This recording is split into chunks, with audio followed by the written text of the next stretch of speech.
बिस्मिल्लाहिर्रहमानिर्रहीम। अस्सलातु वस्सलामु अलैका या सय्यदी या नबी अल्लाह व अला आलिका व अस्हाबिका या सय्यदी या नूर अल्लाह। अल्लाहुम्मा सल्लि अला सय्यदिना व मौलाना मुहम्मदिन मादनिल जूद वल करम व आलिहि व बारिक वसल्लिम। तमाम तारीफ़ें हम्द व सना अल्लाह ताला जल्ल मजदुहुल करीम के लिए। हर किस्म के दरूद व सलाम नबी मुहतरम शफ़ी मुख्तशम आका कुल ख़त्म रसूल दाना सुबुल अहमद मुज्तबा जनाब हज़रत मुहम्मद मुस्तफ़ा आला तहियत व सना की ज़ाते वाला सिफ़ात के लिए हम्द व सलात के बाद इन दिनों में सय्यदुश्शुहदा हज़रत सय्यदना इमाम हुसैन रज़ी अल्लाह ताला अन्हु की याद बड़ी कसरत से मनाई जाती है। अल्लाह ताला मुसलमानों को इमाम हुसैन का सच्चा प्यार अता फरमाए। अहले बैत नबुव्वत की जो मोहब्बत है वो ईमान का हिस्सा है। इसको तकरीरी जुमला ना समझे, ये कुरान और सुन्नत का हुक्म है कि नबी पाक अलैहिस्सलाम के सहाबा से और हुजूर के अहले बैत से मोहब्बत रखना ज़रूरी है। जो नबी पाक अलैहिस्सलाम के सहाबा और अहले बैत से प्यार करे, नबी पाक उससे प्यार करते हैं। और जो माज़अल्लाह सुम्मा माज़अल्लाह इनसे बुग़्ज़ रखे, हुजूर उससे इजहार बेजारी फरमाते। सहाबा ने पूछा कि हुजूर कोई ख़ास भी हैं करीबियों में, करीबियों में कोई ख़ास भी हैं? तो नबी पाक अलैहिस्सलातु वस्सलाम ने फरमाया, हाँ मेरे ख़ास हैं अली, फातिमा, हसन और हुसैन। फरमाया ये मेरी अहले बैत है, इससे प्यार करते रहना। इनसे किस तरह प्यार कैसे करना है? नींद आ रही है? प्यार कैसे करना है?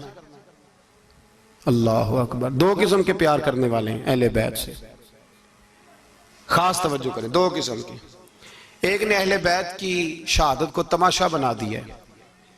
वो कहते हैं यकम मुहर्रम से पहले नाच गाना देखो, तमाशा करो, मौज करो। 10 यकम मुहर्रम से 10 मुहर्रम तक बस मुसलमान हो जाओ और चौक में खड़े होकर इमाम हुसैन की शहादत का तमाशा बनाओ। एक शख्स से मैंने पूछा, तू वहां क्यों गया था? कहने लगा मैं तो तमाशा देखने गया था। अब यकीन करें मेरे खून को जोश आया, खून को। मैंने कहा यार उन्होंने इमाम हुसैन की शहादत को तमाशा बनाया और तू तमाशबीन बन गया। समझ नहीं रहे कौन ये कोई तमाशा है? और सर पे टोपी कोई नहीं, चेहरे पे दाढ़ी कोई नहीं, बाल बढ़ाए हुए हैं, बाजारी लोगों की तरह गलों में कपड़े डाले, मिंबरों पे नाचते फिरते हैं। ये लोग अहले बैत का नाम लेंगे जिनकी शक्लें इस काबिल नहीं। ये लोग अहले बैत का जिक्र देखे आपने? ये सोशल मीडिया आया तो मुझे भी देख कुछ मकरू चेहरे देखने का मौका मिल गया, वरना मैं बाज रहता था। आप यकीन करें वो शक्लें इस काबिल हैं कि इमाम हुसैन का नाम लें। आप यकीन करें मैं ऐसे ऐसे चेहरे देखता हूं कि मेरा दिल नहीं करता ये सैयदा पाक का अपनी नाम से जुबान से नाम ले, तबीयत नहीं मानती। जिस आदमी ने सर नंगा किया हुआ देखिए ना आपने सोशल मीडिया पे, ऐसे ये इस काबिल है दयानतदारी से मेरी रियायत ना करना। ये शक्ल है इमाम हुसैन का नाम लेने वाली। और बीबी पाक का नाम जिससे मर्जी सुन लेते हो। मैं तो बंद कर देता हूँ, बंद कर यार, इसका चेहरा ही नहीं इस काबिल के इससे हजरत फातिमा का जिक्र सुना जाए। इसको पता ही नहीं कैसे नाम ले रहा है हजरत फातिमा का। कुछ नात खाएं वो नाच नाच के हजरत फातिमा का जिक्र, शर्म करो।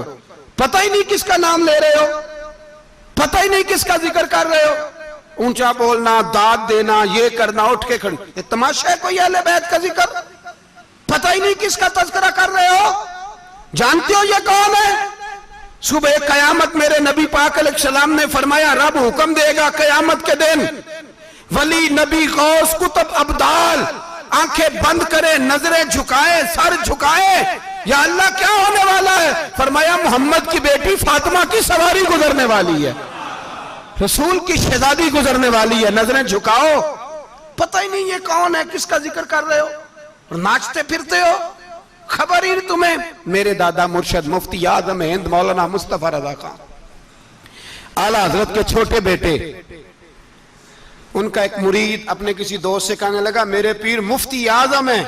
उसने कहा तुम सुन्नियों का तरीका है, जिसको बनाते हो आजम ही बना देते हो, इमाम तो आजम, आला हजरत तो आला हजरत, मुफ्ती तो मुफ्ती है, तुम्हारा तरीका है। उसने कहा नहीं, मेरे पीर वाकई बड़े आलिम है।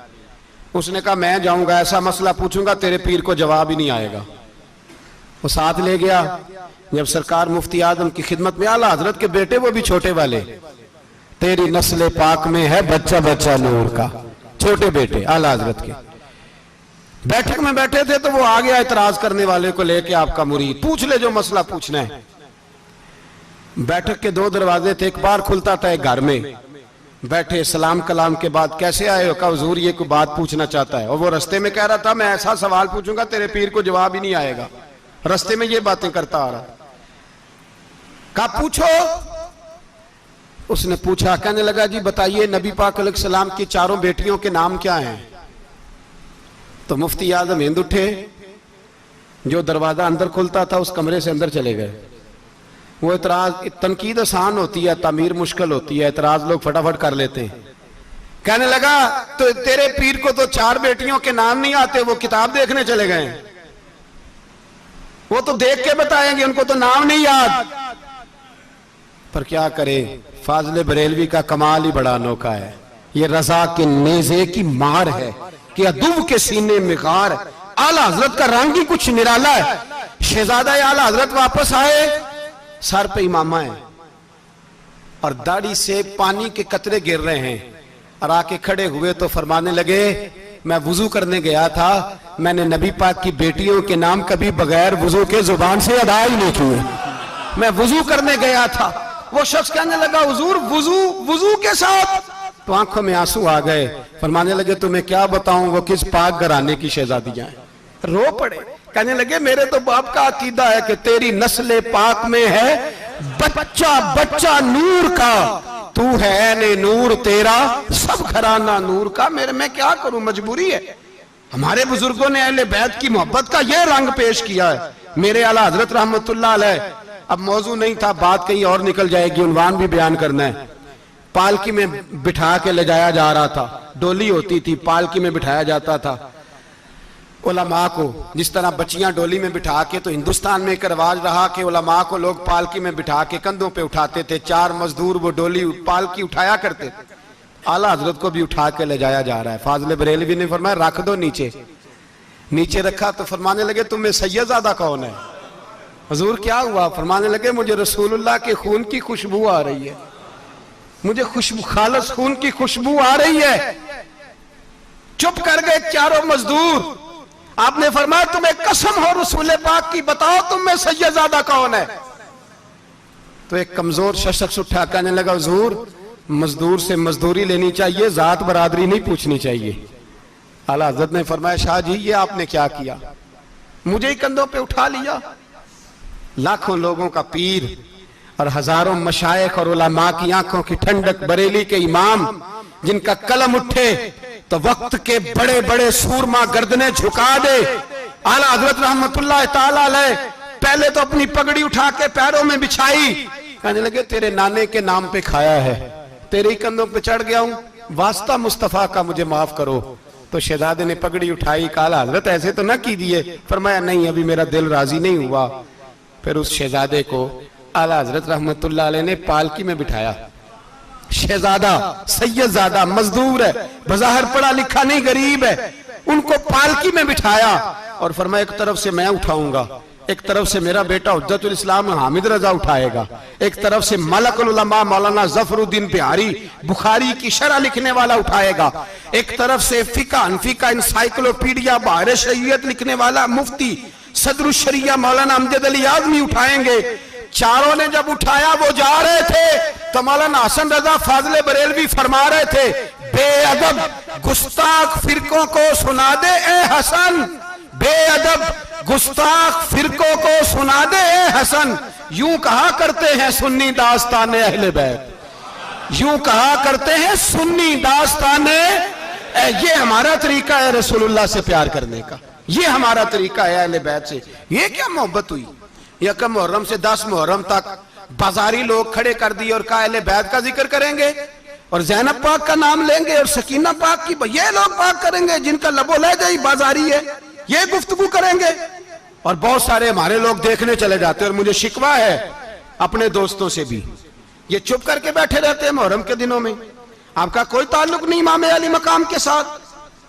कल भी रोजा रखेंगे इंशाअल्लाह, परसों भी रोजा रखेंगे, और हम इमाम हुसैन का दिन इस तरह मनाएंगे कि रोजाना कुरान पाक की तिलावत करेंगे।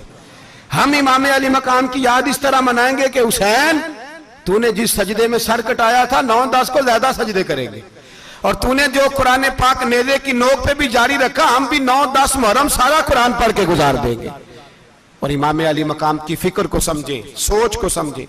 मैं मजमून सारा बयान करना चाह रहा था, पर अब मुझे लौटना पड़ेगा। अहले बैत का प्यार ईमान का हिस्सा है। ईमान का, अगर अहले बैत से मोहब्बत ना हुई, सहाबा का प्यार ना हुआ, तो ईमान काबिल कबूल नहीं। कुछ लोग बड़े होते हैं इसलिए कि उनका बाप बड़ा होता है, बहुत बड़े बाप का बेटा है जी, तो खुद क्या है जी, ये इमाम हुसैन बहुत ही बड़े बाप के बेटे थे, बहुत ही बड़े बाप के, बहुत ही बड़े बाप। मौला अली शेर खुदा रदी अल्लाह ताला, वाकई हजरत अली जैसा शेर कोई नहीं है, ही कोई नहीं, आएगा ही कोई नहीं, हो ही नहीं सकता, सवाल ही नहीं पैदा होता। अली बहरहाल अली है, अली बहरहाल कोई जोड़ नहीं हजरत अली का, कोई साथ नहीं। मेरे रसूल पाक ने फरमाया यहां भी मेरा भाई है, वहां भी मेरा भाई है। हजरत अली का कोई मुकाबला कर सकता? इतने बड़े बाप का बेटा। हजरत इमाम हुसैन खुद भी बहुत ही बड़े थे, इमाम हुसैन खुद भी अल्लाह जानता है बहुत बड़े थे। कहते हैं गद्दी पे बैठ गया, इसे कोई जरूरत नहीं, लेकिन इमाम हुसैन ने ऐसे नहीं किया।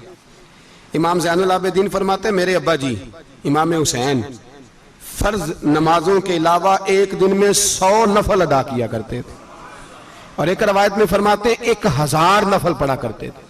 कितने? चलो तुसी 50-50 पढ़ ले, बताओ तो सही ना, कितने? तो ये जो इमाम हुसैन का बड़ा नाम लेने वाले हैं, ये तो इनसे पूछो कि तुम तो नमाजें पूरी नहीं पढ़ते, और इमाम का तो ताल्लुक है नमाज के साथ। 9-10 मुहर्रम की सारी रात इमाम हुसैन क्या करते रहे? बोले, यहां लोग देगे खाते रहते हैं 9-10 की रात, चरगे खाते रहते हैं, सारी रात छोटा गोश्त खा के गुजार देते। इमाम हुसैन रदी अल्लाह ताला अन्हु, भाई अल्लाह तो माना हुआ था, हुसैन पे सबसे ज्यादा राजी था मेरा रब, लेकिन इमाम अली मकाम ने 9-10 की सारी रात का अल्लाह मुझसे राजी हो जा, अल्लाह मुझसे राजी हो जा, अल्लाह मुझ पे रजा नाज़िल कर दे। सारी रात करबला की रेत पे आंसू बहा बहा के सारी रात सजदे में गुजार दी। तू तमाशा करके सो जाता है और कहता मैं बड़ा हुसैनी हूं। इमाम अली मकाम बहुत बड़े थे, इबादत गुजार थे, रियाजत बड़ी करते थे। इमाम हुसैन के घर का काबा था, अपना था। जो शय करीब होती है उसकी कदर नहीं होती। सऊदी अरब में बहुत सारे लोग अभी भी रहते हैं जिन्होंने हज नहीं किया, कहते इधर ही चले जाएंगे। हमारे बहुत सारे पाकिस्तानी जिनकी ड्यूटियां मक्के में लग गई हैं, वो कभी हमें वहां मिलने आए तो हम कहते हैं जनाब आप आते नहीं, कहते हैं आते हैं कभी कभी। उनको हरम शरीफ की वो कदर। लेकिन इमाम हुसैन अली मकाम का किरदार ये था कि मदीने से दोनों भाई मदीने से पैदल जाया करते थे मक्के का हज करने। किस तरह? वो उन्होंने ये नहीं कहा हमें रियाजत की जरूरत नहीं, इबादत की जरूरत नहीं, हम तो हुजूर का खून है, बख्शे बख्शाएं।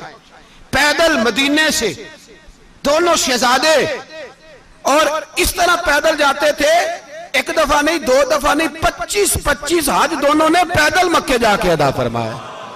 25-25 हज। तुझे कभी तौफीक ही नहीं हुई? तू जहाज पे जाना भी पसंद नहीं करता, तू ख्याल ही नहीं करता कि कितनी कदर है अल्लाह के घर की। 25-25 हज।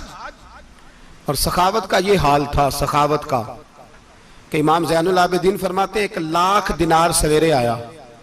कितना? समझ ले अरबों खरबों रुपए आज के हिसाब से, 1 लाख दिनार। और फरमाते हैं फातिमा के लाल दरवाजे पे बैठ गए पैसे लेके, और लोगों को बुला बुला के नजर दी। फरमाया थोड़े से ले जाओ, थोड़े से ले जाओ, थोड़े से ले जाओ, थोड़े से। फरमाते जोर तक इमाम हुसैन ने लाखों बांट दिए। उठ के अंदर आए तो मैंने कहा अब्बा जी को 1 दिनार बचा लेते। आप जब बाजू उठाते हैं तो आपके कुर्ते पे 17-17 पैबंद लगे हुए हैं, एक कुर्ता ही नया ले लेते। तो फरमाते हैं मेरी तरफ देख के कहने लगे बेटे, ये नहीं कहा कि मैं ले लेता कुर्ता, लफ्जों पे गौर करना। फरमाने लगे बेटे अगर तू पहले बताता तो फिर मैं सोचता, पहले बताता तो फिर भी मैं, ये नहीं कहा रख लेता, फिर भी मैं सोचता रखना है कि नहीं। इमाम हुसैन ने सखावत की, इबादत की, रियाजत की, कुरान पढ़ा, तिलावत की, दरगुजर किया, प्यार किया।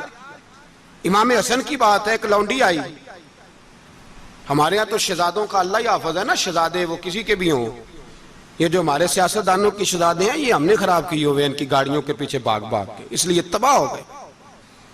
पीरों के शहजादे ये खराब हो गए सारे, इसलिए कि पीछे बड़ा भागते हैं। इमाम हसन के पास एक लौंडी थी, वो दूध लेके आई, दूध गर्म था, आपके ऊपर गिर गया, और वो थी भी इसी तरह की, अक्सर काम बेध्यानी में करती थी, कनीज थी घर, दूध गिरा